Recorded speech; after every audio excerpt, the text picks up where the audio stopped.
So today I'm reviewing these finger bandages. Let's see, they're sweat absorbing, skin friendly, double layer protection, flexible to wear, and they're for a single finger. It's size medium, 60 pieces, and this is good. Like because I hate some bandages when you put them on. They just, especially if you put ointment, they don't last long.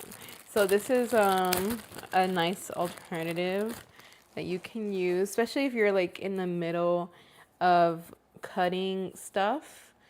If you're in the kitchen and you hurt yourself, and you can like put it where you adjust it where you want to. I think you can even cut it just to fit the finger.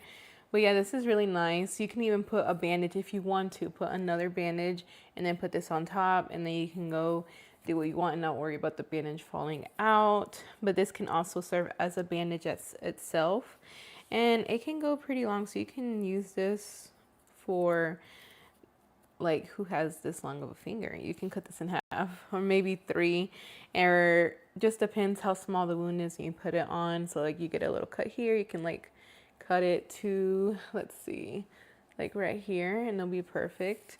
So yeah, this is a great way to like keep your wound clean as well.